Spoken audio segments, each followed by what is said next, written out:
नमस्कार, एडुस्थली के YouTube platform पर आप सबों का स्वागत है।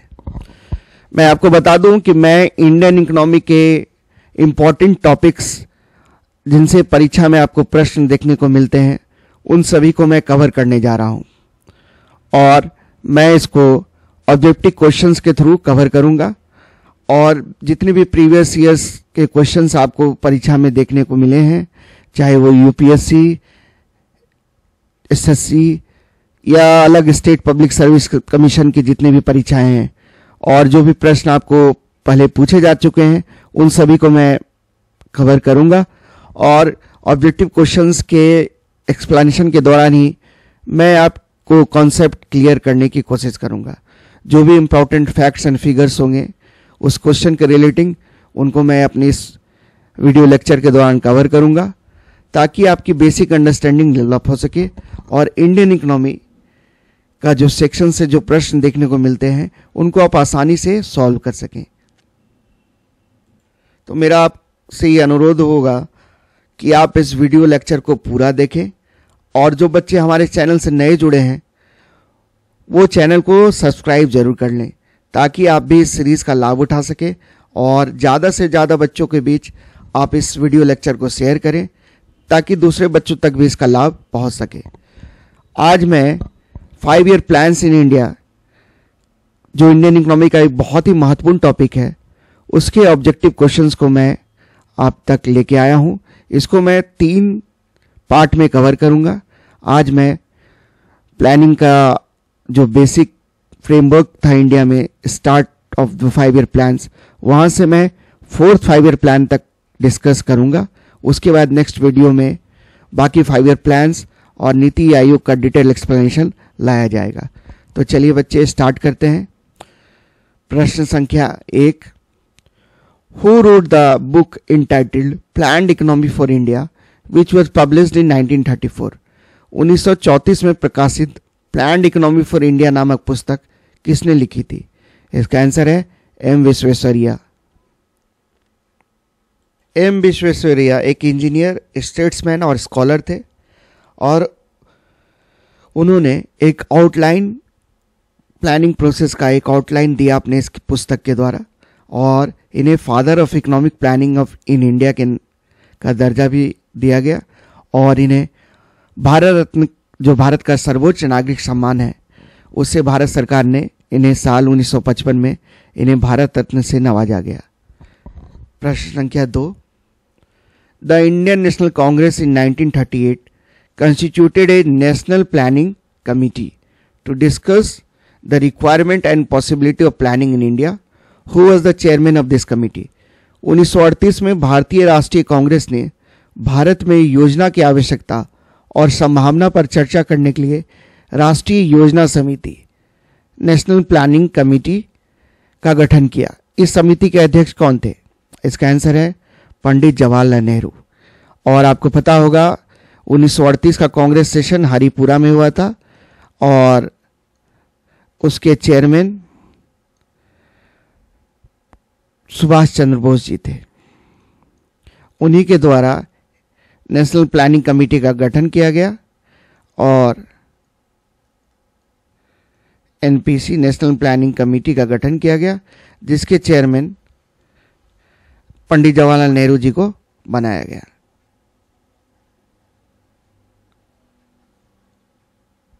प्रश्न संख्या 3, What is the name of the plan which was prepared by leading industrialist of that time and was published in 1944-45? उस योजना का नाम क्या है जो उस समय के प्रमुख उद्योगपतियों द्वारा तैयार की गई थी और 1944-45 में प्रकाशित हुई थी? इसका आंसर है बॉम्बे प्लान। और मैं बता दूं कि बॉम्बे प्लान जो उस समय के 8 लीडिंग इंडस्ट्रियलिस्ट थे इंडिया के, उनके द्वारा यह प्लान बनाया गया था, जिसमें जे.आर.डी. टाटा, जॉन मथाई, एडी श्रॉफ, अर्देशीर दाला, कस्तूरबाबाई लालबाई, पुरुषोत्तम दास ठाकुरदास, जी.डी. बिरला जैसे प्रोमिनेंट इंडस्ट्रियलिस्ट शामिल थे। प्रश्न संख्या 4, by whom the Gandhian plan was formulated in the year 1944? वर्ष 1944 में गांधीवादी योजना किसके द्वारा तैयार की गई थी? इसका आंसर है आचार्य श्रीमन नारायण अग्रवाल। प्रश्न संख्या 5, bye whom the plan entitled People's Plan was proposed in the year 1945? वर्ष 1945 में पीपुल्स प्लान नामक योजना किसके द्वारा प्रस्तावित की गई थी? इसका आंसर है एम.एन. रॉय, ममेंद्रनाथ रॉय। और एम.एन. रॉय जी को ही फादर ऑफ इंडियन कम्युनिज्म भी कहा जाता है, फादर ऑफ इंडियन कम्युनिज्म। ये कम्युनिस्ट पार्टी ऑफ इंडिया के प्रोमिनेंट मेंबर थे और ये स्वतंत्रता सेनानी, father of Indian communism, COMMUNISM। प्रश्न संख्या 6, by whom the Sarvodaya plan was presented to the government in 1950? 1950 में सर्वोदय योजना किसके द्वारा सरकार के समक्ष प्रस्तुत की गई थी? इसका आंसर है जयप्रकाश नारायण। प्रश्न संख्या 7, economic planning in India was inspired by which country? Bharat में आर्थिक नियोजन किस देश से प्रेरित था? इसका आंसर है सोवियत संघ, USSR, union of Soviet socialist Republic. मैं बता दूं कि सन 1928 में जोसेफ स्टालिन द्वारा USSR में पंचवर्षीय योजनाओं की शुरुआत की गई थी और इन योजनाओं को अपनाने के बाद USSR ने तेजी से प्रगति किया और उसी से प्रेरित होकर भारत ने भी पंचवर्षीय योजनाओं को लागू करने का अपने देश में फैसला किया। प्रश्न संख्या 8, the planning commission got constituted in which year? Bharat में योजना आयोग का गठन किस वर्ष हुआ? इसका आंसर है मार्च 1950। और एग्जैक्ट डेट अगर आपसे पूछ लिया जाए तो 15 मार्च 1950। और क्या प्लानिंग कमीशन, आपसे अगर परीक्षा में प्रश्न आए, क्या वो कॉन्स्टिट्यूशनल बॉडी था या एग्जीक्यूटिव बॉडी था या स्टैट्यूटरी बॉडी था? तो प्लानिंग कमीशन ना ही कोई स्टैट्यूटरी बॉडी था, ना ही कॉन्स्टिट्यूशनल बॉडी था, ये बेसिकली एक एडवाइजरी बॉडी था और इसको एग्जीक्यूटिव रेजोल्यूशन के द्वारा इसको क्रिएट किया गया था।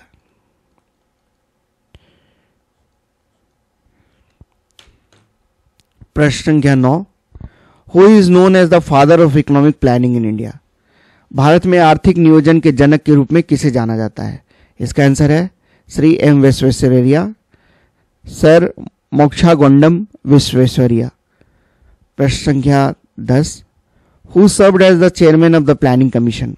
योजना आयोग के अध्यक्ष के रूप में कौन कार्य करते थे? इसका आंसर है प्राइम मिनिस्टर, भारत के प्रधानमंत्री। PM एक्स ऑफिशियो चेयरमैन हुआ करते थे प्लानिंग कमीशन के।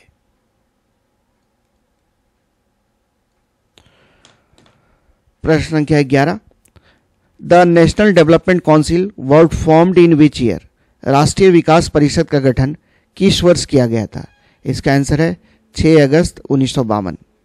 NDC के तहत, इसके मेंबर्स के तहत, इसके चेयरमैन के रूप में PM कार्य किया करते थे।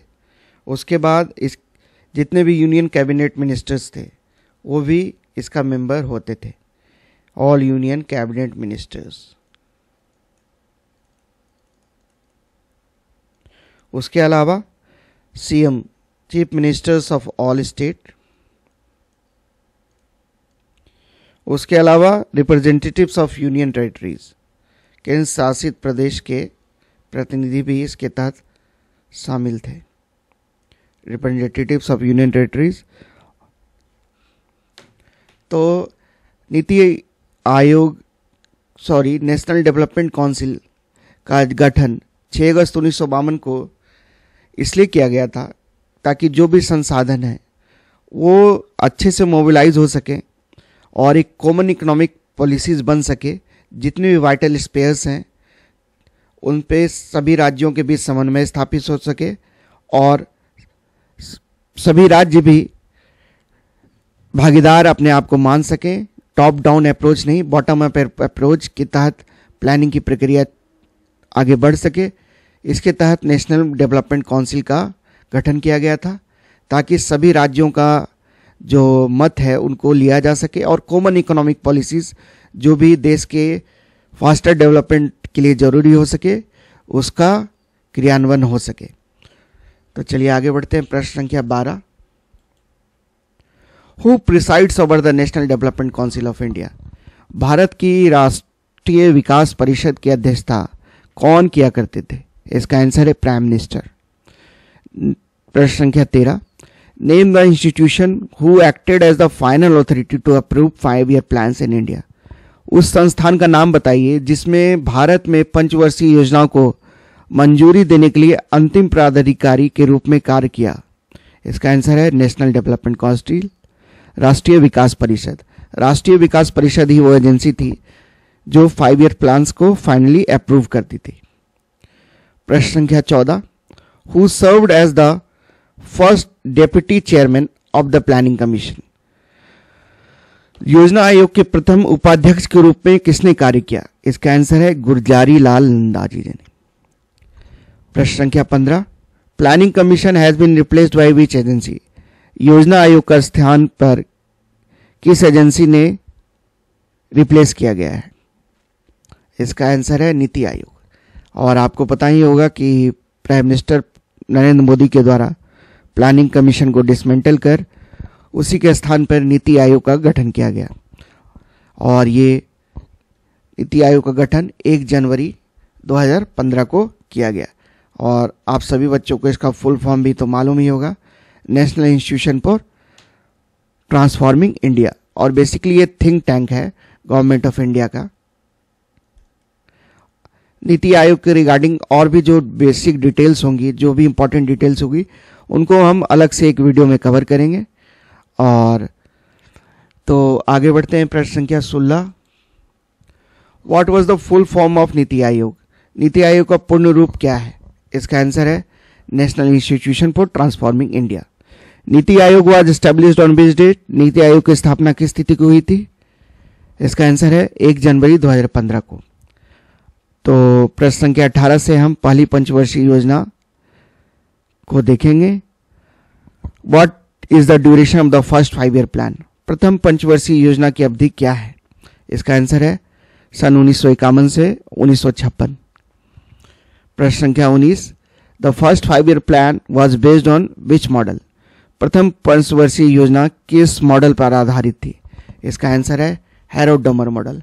हैरोल्ड डोमर मॉडल एक प्रोमिनेंट इकोनॉमिस्ट थे और इन्होंने सेविंग और इन्वेस्टमेंट इन दोनों को बढ़ाने पे जोर दिया। उन्होंने बोला कि देश में अगर सेविंग और इन्वेस्टमेंट का स्तर अच्छा होगा तो कंट्री फास्टर इकोनॉमिक ग्रोथ कर सकेगी। और इन्होंने प्रोडक्टिविटी को बढ़ाने पे भी जोर दिया।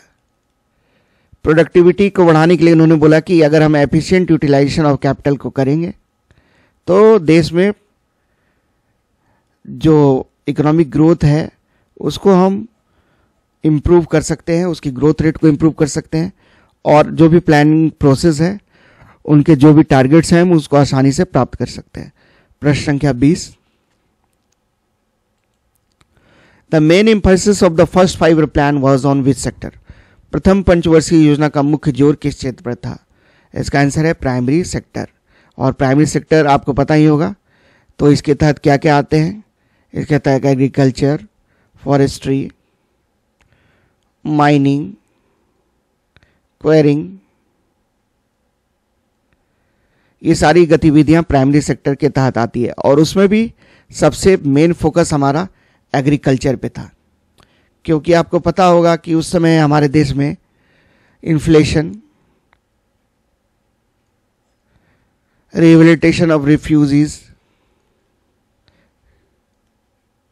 जब हम आज़ाद हुए, पॉवर्टी, अनएम्प्लॉयमेंट, ये सारी समस्याएं हमको देखने को मिली थी। भारत जो कि सोने की चिड़िया कहा जाता था, उसको 200 साल की जो गुलामी हमने झेली और अंग्रेजों ने हमारी रिसोर्सेज का जबरदस्त दोहन किया, जिसके द्वारा हमारे देश की अर्थव्यवस्था कमजोर हो गई थी और इसको मजबूती प्रदान करने के लिए पहले 5 ईयर प्लान में हमने एग्रीकल्चर सेक्टर पे सबसे ज्यादा फोकस किया। प्रश्न संख्या 21, at the end of the first 5 year plan how many IITs got established? प्रथम पंचवर्षीय योजना के अंत में कितने IITs का गठन किया गया? इसका आंसर है 5 IIT। ये 5 IITs थे IIT Kharagpur, IIT Bombay, IIT Madras, IIT Kanpur और IIT दिल्ली। तो ये बहुत ही विजनरी काम था और साइंस एंड टेक्नोलॉजी पे जो फोकस था हमारा वो फर्स्ट 5 ईयर प्लान से कहीं ना कहीं स्टार्ट हो गया था। और पंडित जवाहरलाल नेहरू उस समय देश के प्राइम मिनिस्टर थे और उन्होंने डैम्स और साइंस एंड टेक्नोलॉजी की एक तरह से भारत में नींव रखी।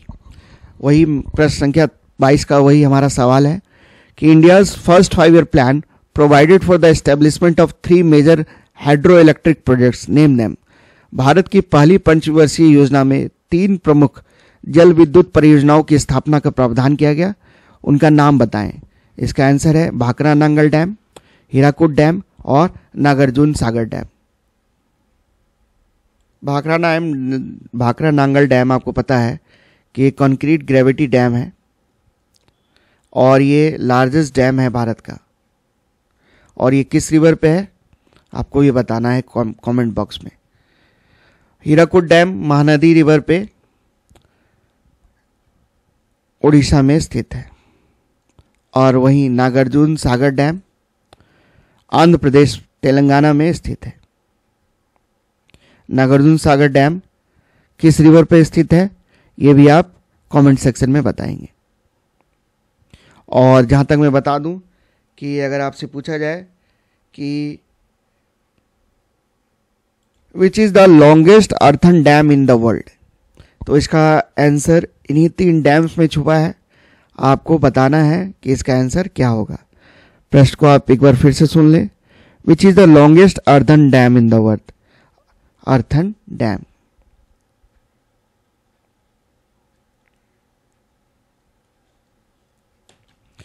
प्रश्न संख्या 23, the community development programme was started during which 5 year plan? सामुदायिक विकास कार्यक्रम किस पंचवर्षीय योजना में शुरू की गई थी? इसका आंसर है प्रथम पंचवर्षीय योजना, फर्स्ट 5 ईयर प्लान। और बेसिकली कम्युनिटी डेवलपमेंट प्लान का फोकस था कि इंटीग्रेटेड डेवलपमेंट हो सके, जो विलेजेस हैं, जो रूरल एरियाज हैं, उनका समग्र विकास हो सके। इसलिए कम्युनिटी डेवलपमेंट प्रोग्राम को सन 1952 में लॉन्च किया गया था। तो दूसरे शब्दों में अगर आपसे प्रश्न पूछा जाए कि community development programme was launched in which year, तो आपका आंसर होगा 1952। प्रश्न संख्या 24, establishment of UGC was done during which 5 year plan? इसका आंसर होगा पहली पंचवर्षीय योजना। यूजीसी की स्थापना किस वर्षीय योजना के दौरान की गई? प्रथम पंचवर्षीय योजना। मैं बता दूं इसका जो डेट ऑफ एस्टेब्लिशमेंट है, तो यूजीसी का एस्टेब्लिशमेंट डेट 28 दिसंबर 1953 है और यूजीसी एक स्टैट्यूटरी बॉडी 1956 में बनी। प्रश्न संख्या 25, उससे मैं आपको बता दूं इससे पहले कि जो हमारा फर्स्ट 5 ईयर प्लान था वो बहुत ही सक्सेसफुल 5 ईयर प्लान माना जा सकता है, क्योंकि जो टारगेट हमने सेट किया था, टारगेट ग्रोथ रेट, वो first 5 year plan target growth rate की अगर बात करें हम, टारगेट था हमारा 2.1% और हमने अचीव किया था 3.6%। तो जो अचीव्ड ग्रोथ रेट था हमारा वो टारगेटेड ग्रोथ रेट से ज़्यादा था, इसलिए पहली पंचवर्षीय योजना हमारी एक सक्सेसफुल योजना थी। चलिए आगे बढ़ते हैं। प्रश्न संख्या 25, what was the duration of the second 5 year plan in India? Bharat में द्वितीय पंचवर्षीय योजना की अवधि कितनी थी? इसका आंसर है सन 1956 से 1961, 1956 टू 1961। प्रश्न संख्या 26, the second 5 year plan was based on which model? द्वितीय पंचवर्षीय योजना किस मॉडल पर आधारित थी? इसका आंसर है पीसी महालानोबिस, प्रफुल्ल चंद्र महालानोबिस। पीसी महालानोबिस के बारे में बता दूं, जो भारतीय सांख्यिकी दिवस होता है वो इन्हीं के जन्म दिवस के अवसर पर हर एक साल 29 जून को मनाया जाता है, नेशनल स्टैटिस्टिक्स डे। और इंडियन स्टैटिस्टिकल इंस्टीट्यूट जो कि कोलकाता में स्थित है, उसके फाउंडर भी प्रफुल्ल चंद्र महालानोबिस ही थे, प्रसन्न चंद्र महालानोबिस। प्रश्न संख्या 27, what was the focus area of the second 5 year plan? द्वितीय पंचवर्षीय योजना का फोकस क्षेत्र क्या था? इसका आंसर है industrial development, specially upon the development of basic and heavy industries. औद्योगिक विकास, विशेष रूप से बुनियादी और भारी उद्योगों के विकास पर।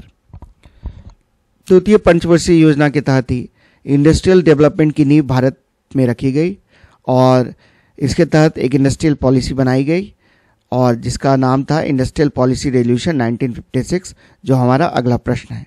प्रश्न संख्या 28, the industrial policy resolution 1956 form the basis of which 5 year plan? औद्योगिक नीति संकल्प 1956 किस पंचवर्षीय योजना का आधार बना? इसका आंसर है सेकेंड 5 ईयर प्लान, द्वितीय पंचवर्षीय योजना। चलिए आगे बढ़ते हैं। प्रश्न संख्या 29, Which major steel plants got established during second 5 year plan? द्वितीय पंचवर्षीय योजना के दौरान कौन से प्रमुख इस्पात संयंत्र स्थापित किए गए? इसका आंसर है Rourkela steel plant, Durgapur steel plant और भिलाई स्टील प्लांट। इन स्टील प्लांट्स को अलग अलग देशों की मदद से स्थापित किया गया, जैसे राउरकेला स्टील प्लांट जर्मनी की मदद से स्टैब्लिश किया गया, वहीं दुर्गापुर यूके की मदद से और भिलाई यूएसएसआर की मदद से एस्टेब्लिश किया गया। प्रश्न संख्या 30, what is the time period of third 5 year plan? अच्छे बच्चे, मैं बता दूं कि सेकेंड 5 ईयर प्लान हमारा पार्शली सक्सेसफुल रहा। मैं ऐसा इसलिए बोल रहा हूं कि जो हमारा टारगेट था और जो हमने पाया उसमें कुछ कमियां थी। हमारा जो अचीव्ड ग्रोथ रेट था वो टारगेटेड ग्रोथ रेट से कम था। तो हम देख सकते हैं हमारा जो टारगेट था वो 4.5% था, बट जो हमने पाया, जो हमने अचीव्ड किया ग्रोथ रेट, वो 4.2% था। तो second 5 year plan partially successful plan था, क्योंकि फॉरेन एक्सचेंज क्राइसिस और इन्फ्लेशन जैसी समस्याओं का हमें सामना करना पड़ा था। प्रश्न संख्या 30, what is the time period of third 5 year plan? तीसरी पंचवर्षीय योजना की समय अवधि क्या है? इसका आंसर है 1961 to 1966। प्रश्न संख्या 31, third 5 year plan was based upon which model? तीसरी पंचवर्षीय योजना किस मॉडल पर आधारित थी? इसका आंसर है Sukhamoy Chakravarty and professor Sadie model. प्रश्न संख्या 32, which 5 year plan had the primary goal to establish India as self reliant and self generating economy? किस पंचवर्षीय योजना का प्राथमिक लक्ष्य भारत को आत्मनिर्भर और स्व उत्पादक अर्थव्यवस्था के रूप में स्थापित करना था? इसका आंसर है तीसरी पंचवर्षीय योजना, थर्ड 5 ईयर प्लान। तो अगर आपसे ये इंपॉर्टेंट क्वेश्चन है कि which 5 year plan aim to establish India as self reliant, अब हम आत्मनिर्भरता पे ज़्यादा जोर देना चाह रहे थे और सेल्फ जनरेटिंग इकोनॉमी की तरफ हम आगे बढ़ना चाह रहे थे। प्रश्न संख्या 33, under third 5 year plan Indian rupee got devalued in which year? तीसरी पंचवर्षीय योजना के अंतर्गत भारतीय रुपीज का अवमूल्यन किस वर्ष हुआ? इसका आंसर है 1966। बच्चों, आपको डिवैल्यूशन के बारे में तो पता ही होगा। तो डिवैल्यूशन ऑफिशियल रिडक्शन होता है value of a currency in comparison to other foreign currencies, और बेसिकली ये ट्रेंड इम्बैलेंस को चेक करने के लिए डिवैल्यूशन किया जाता है और एक्सपोर्ट्स को प्रमोट करने के लिए, इंपोर्ट्स को रिड्यूस करने के लिए ऐसा किया जाता है। और जैसा आप देख सकते हैं, $1 की कीमत जहां अगर 70 रुपये है और वही $1 की कीमत 75 रुपये हो जाए तो ये डिवैल्यूशन का एग्जाम्पल है। और इंडिया में अभी तक 3 बार डिवैल्यूशन किया गया है। सबसे पहला बार डिवैल्यूशन आज़ादी से पहले 1949 में किया गया था, उसके बाद 1966 में, और तीसरी बार डिवैल्यूशन और वो अंतिम बार डेवल्यूशन हुआ था वो सन 1991 में किया गया था। प्रश्न संख्या 35, Bokaro steel plant was established in which 5-year plan with the help of Soviet Union? Bokaro steel plant की स्थापना सोवियत संघ की मदद से किस पंचवर्षीय योजना में की गई थी? इसका आंसर है तृतीय पंचवर्षीय योजना, third 5-year plan. Bokaro steel plant was established in the year 1964। तो सन 1964 में बोकारो स्टील प्लांट का गठन किया गया और तृतीय पंचवर्षीय योजना के तहत इसका गठन हुआ था। The reasons for third 5-year plan to fail badly were? तृतीय पंचवर्षीय योजना के बुरी तरह असफल होने का क्या कारण थे? इसका पहला कारण भारत और चीन के बीच सन 1962 का युद्ध, इंडो पाक वार 1965 का और सूखा 1965-66 जो अंतिम वर्ष थे हमारे 5-year प्लान के, उसमें भयानक सूखा पड़ा देश में और मुद्रास्फीति भी बहुत ही ज़्यादा उस समय बढ़ी हुई थी। तो इन कारणों से थर्ड 5-year प्लान बुरी तरह से फेल हुआ था। और हम देख सकते हैं कि जो हमारा टारगेटेड ग्रोथ रेट था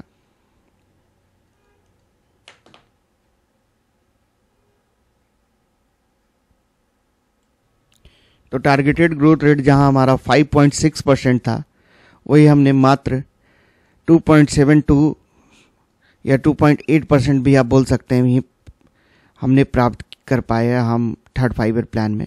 ऐसा इसलिए क्योंकि हमारा जो फोकस था वो अचानक से हमें शिफ्ट करना पड़ा डेवलपमेंट से डिफेंस की तरफ, क्योंकि 1962 में हमें इंडिया चाइना के हाथों हार का सामना करना पड़ा। वही 1965 में फिर पाकिस्तान से हमें आक्रमण का सामना करना पड़ा। हालांकि पाकिस्तान को हमने इस युद्ध में हराया। प्रश्न संख्या 37 की तरफ चलते हैं। Which period is known as the period of plan holiday in economic planning in India? Bharat की आर्थिक योजना में किस अवधि को योजना अवकाश की अवधि के रूप में जाना जाता है? इसका आंसर है सन 1966 टू 1969। थर्ड 5-year प्लान के बाद हमने 3 एनुअल प्लान्स की तरफ हमने काम किया और 3 साल का योजना अवकाश प्लान हॉलीडे लाया गया। ऐसा इसलिए क्योंकि उस समय देश की ऐसी स्थिति नहीं थी कि एक लॉन्ग टर्म पर्सपेक्टिव प्लान की तरफ हम बढ़ सके। इसलिए हमें जो भी करंट इकोनॉमिक डिफिकल्टीज थी उनको दूर करने के लिए हमने ईयरली प्लान्स लाए। 3 annual plan 1960 to 67, 67 to 68 and 68 to 69 लाया गया। और इसी पीरियड को 1966 से 69 का जो पीरियड है इसे पीरियड ऑफ प्लान हॉलीडे कहा गया। प्रश्न संख्या 38, what was the time period of fourth 5-year plan? चौथी पंचवर्षीय योजना की समय अवधि क्या थी? इसका आंसर है 1969 टू 1974।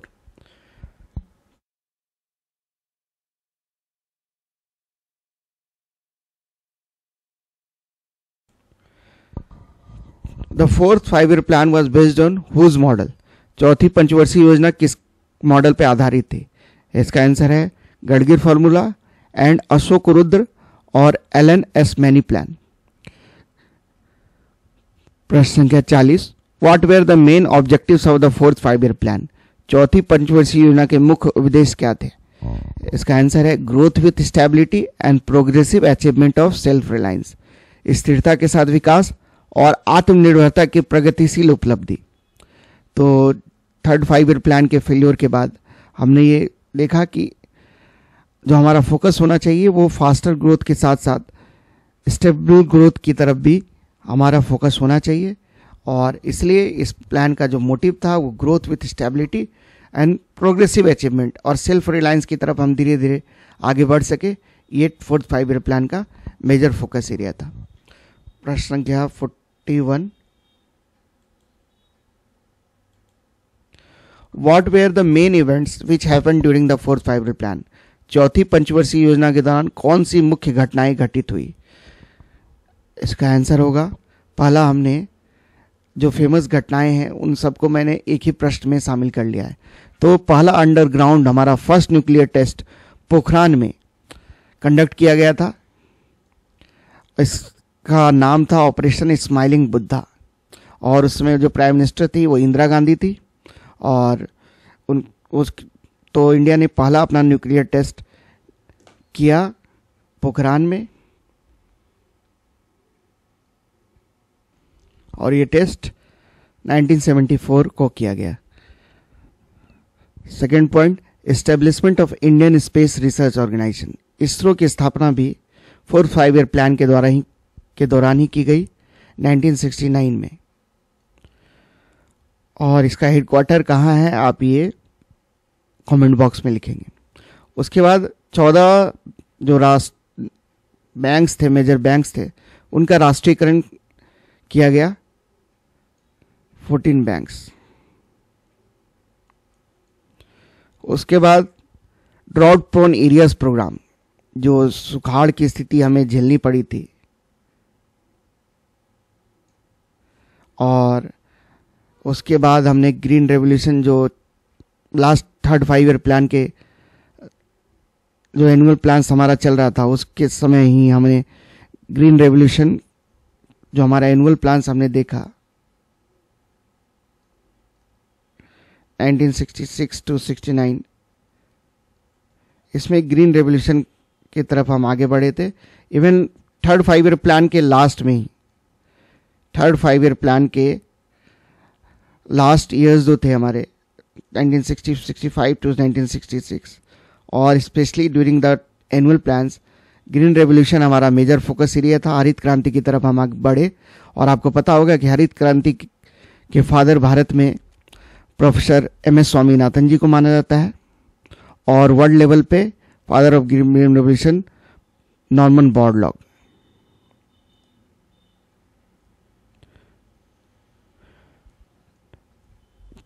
ग्रीन रेवोल्यूशन के तहत हमने हाइब्रिड्स HYB सीड्स को अपनाया, हमने मैकेनाइजेशन पे ध्यान दिया, हमने फर्टिलाइजर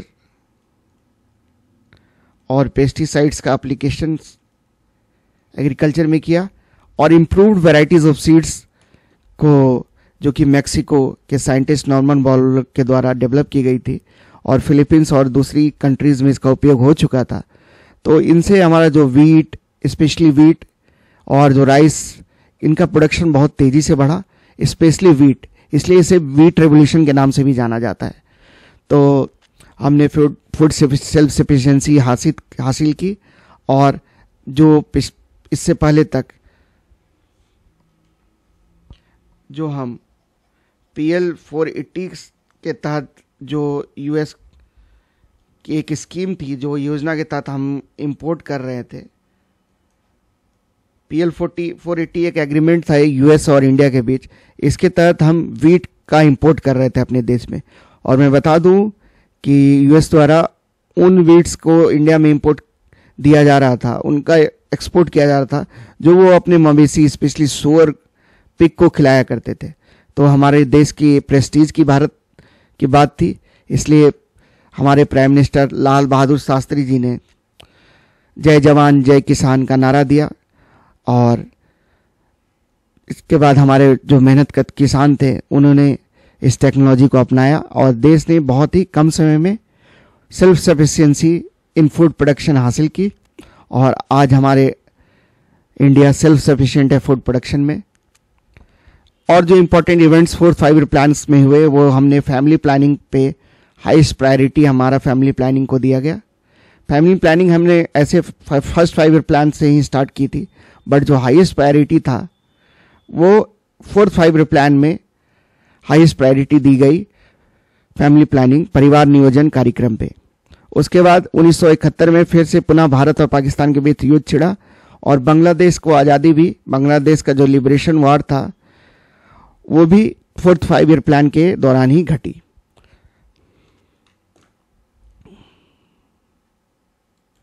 फोर्थ 5 ईयर प्लान भी अपने टारगेट्स को अचीव करने से चूक गया।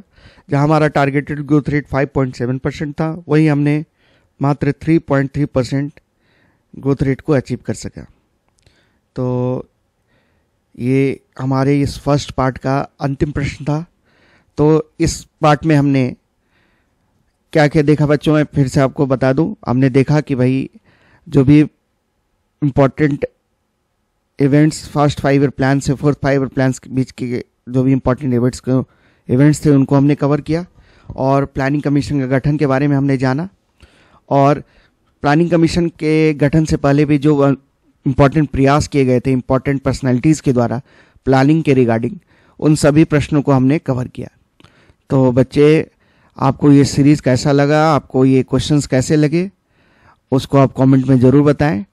और कुछ अगर सजेशंस हैं तो उनको आप कमेंट्स में डालें, ताकि और भी फर्दर इम्प्रूवमेंट मैं कर सकूं। बाकी मैं आपको ये श्योर करता हूं कि आपको जो भी क्वेश्चंस मैं लाऊंगा वो बहुत ही इंपॉर्टेंट क्वेश्चंस होंगे, और वो एक्यूरेट होंगे, उनका डिटेल्स एक्यूरेट होगा। और आप वीडियो को अंत तक ज़रूर देखें, और चैनल पे नए जुड़े हैं तो ज़रूर आप चैनल को सब्सक्राइब कर लें। और आने वाले दिनों में मैं और भी इम्पॉर्टेंट टॉपिक्स के जो भी इम्पॉर्टेंट क्वेश्चंस होंगे उनको मैं कवर करूंगा। तो आप चैनल से जुड़े रहें, चैनल को सब्सक्राइब करें, लाइक करें, ताकि हमारा मोटिवेशन भी बना रहे आप इस सीरीज़ को कंटिन्यू करने के लिए। वीडियो को देखने के लिए सबों को धन्यवाद। जय हिंद, जय भारत।